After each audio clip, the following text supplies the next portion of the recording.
cet nouvel épisode sur la chaîne Foufoui. Alors aujourd'hui, je vais vous présenter avec WX, qui ne serait pas trop tardé d'ailleurs. J'entends le bruit, oui je l'entends. Je vais vous présenter une console culte qui nous a tous permis de nous baigner dans les jeux vidéo étant gamin. C'est donc la Super Nintendo.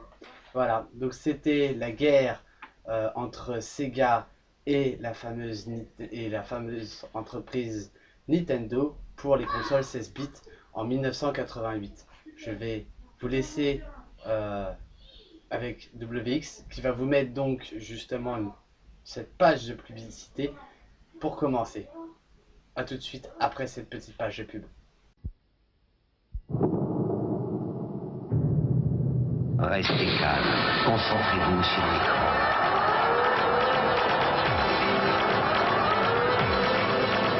Le futur nous attend. Nous voilà maîtres de l'espace et du temps, projetés dans un univers à 3 dimensions.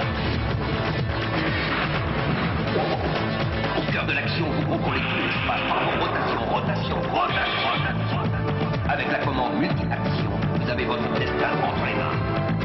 Dans un monde aux 32 000 couleurs.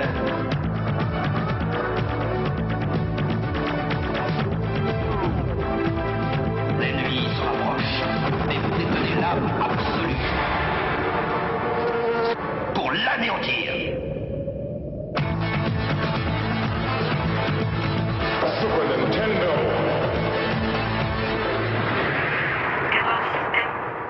Error système. Voilà, donc ça fait bizarre de revoir les vieilles pubs comme celle-ci. Je vais en remettre WX si ça te Oh plaît. oui, oui, avec plaisir. Désolé, j'ai un petit bug en regardant tout ça. Voilà, tout à fait. Tu vas nous en remettre 2-3 histoire qu'on rigole un petit peu. Mais on voit bien les vieilles publicités en mode carré avec les bandes noires. Enfin voilà. Donc, la Super Nintendo, donc voilà, voilà, donc voici celle-ci. Donc celle-ci c'est une européenne qui est sortie donc en 1992. Au Japon, donc on avait la console donc qui est sortie donc cette console là c'était on l'appelait Super Nintendo mais en dessous là c'était marqué Famicom et elle a été créée donc au nom de Famicom à cause de l'ancienne console qui est la Family Computer que vous voyez par ces images, voilà.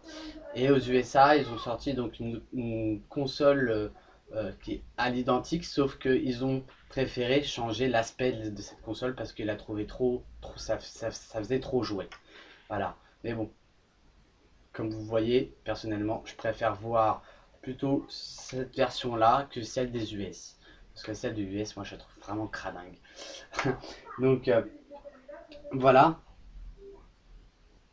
Pour en revenir donc à cette console, donc vous voyez la publicité, voilà, elle est surprenante, elle est surtout au niveau qualité, niveau son, elle est plutôt vraiment bien médiocre comparé à ce qu'on voit à l'heure actuelle à la télé. Par rapport à cette console, donc par rapport à la Super Nintendo, vous voyez en dessous, là, je vais zoomer un petit peu. Ici, voilà. On a un petit port qui se trouve là. Voilà. Donc par rapport à ce port là, il y a eu des extensions par rapport à la machine qu'on pouvait poser dessus.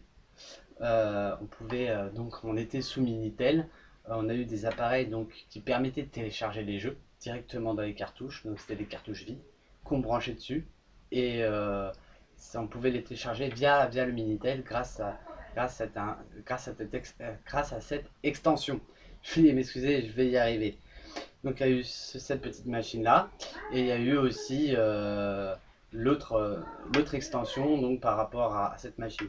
Donc la publicité, donc, elle vous explique que sur cette console là il y a 36 millions de couleurs. Enfin bref, le chiffre je m'en rappelle plus, mais erreur, sur cette console là il n'y a actuellement que il n'y a que 156 couleurs, dont les pixels. Aujourd'hui, on parle en Blu-ray. On va vous dire 720p sur. Voilà. À cette époque-là, c'était vraiment les grosses pixels, puisque à cette époque-là, on était à 158 pixels de côté. Donc, d'où les gros pâtés que ça faisait, qui était assez marrant. Euh, pour certaines personnes qui ont eu la cassette VHS aussi de Super Nintendo, ils parlaient de c'était une console en 3D. Erreur encore une fois, parce que même sur les publicités, je ne sais pas s'ils en parlent, si vous l'avez bien vu, c'était de la 2D, mais c'était de la scrolling horizontale.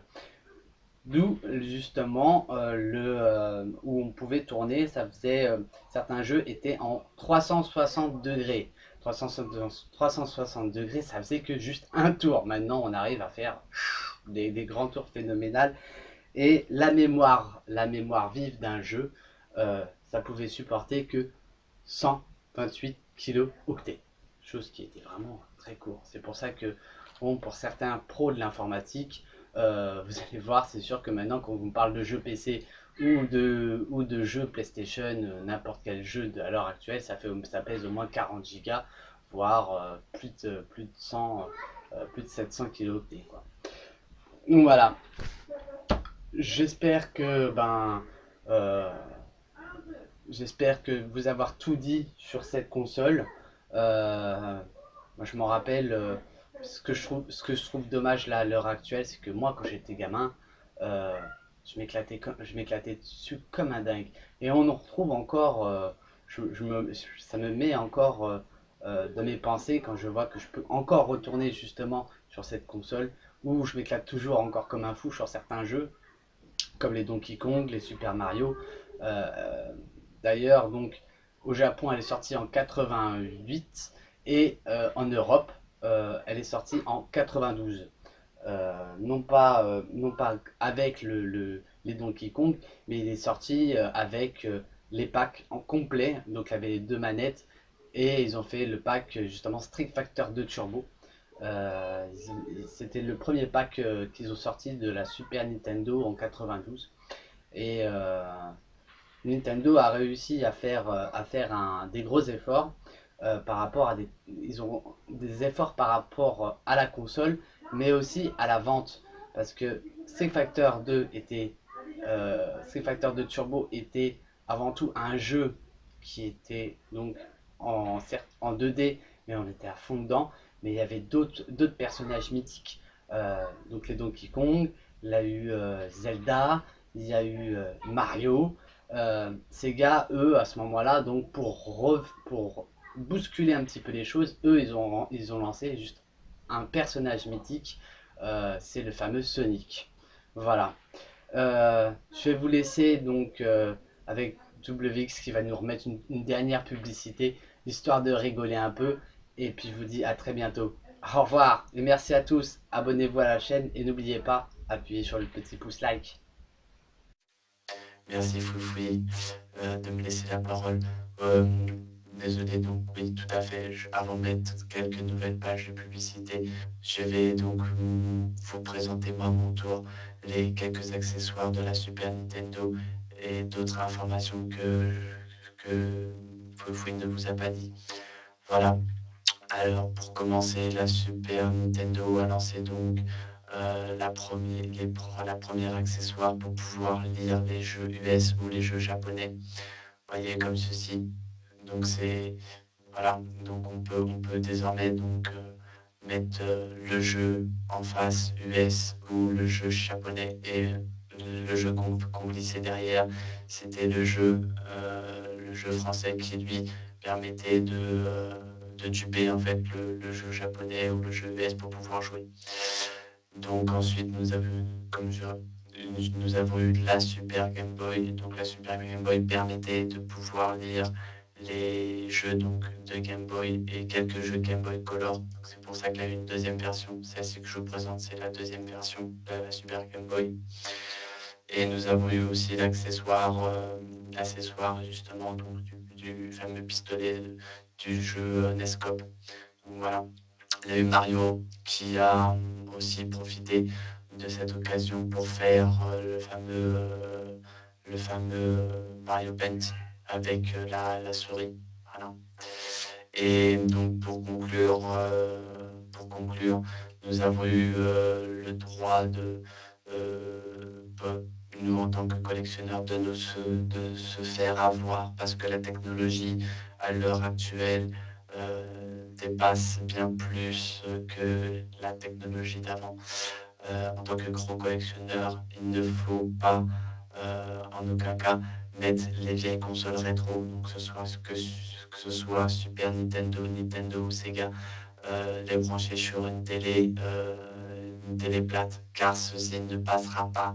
Il faut mettre tout simplement ces vieilles consoles sur les télés cathodiques. Donc il est important, surtout si jamais vous avez une télé cathodique, gardez-la, ça vous fera des économies afin d'éviter d'acheter un écran d'ordinateur spécial gamer ou derrière on retrouve les prises Péritel. Voilà, je vais donc vous laisser avec, allez, pour rigoler, je vais vous mettre 2 publicités très très connues. N'oubliez pas, on vous remercie énormément de votre soutien. Donc vous pouvez me suivre sur la page Facebook Foufoui, la chaîne. Abonnez-vous. N'oubliez pas, mettre des petits j'aime. Je vous dis à très bientôt pour un prochain épisode avec mon collègue Foufoui ainsi que moi-même. Au revoir et à très bientôt.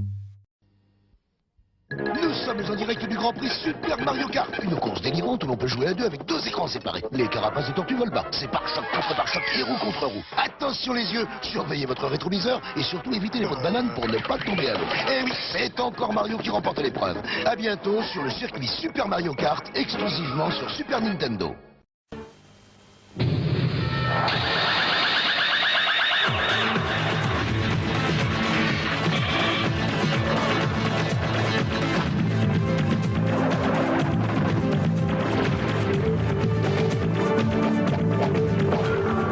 Street Fighter 2, le plus célèbre jeu d'arcade de tous les temps. Super Nintendo. Street Fighter 2, exclusivement sur Super Nintendo.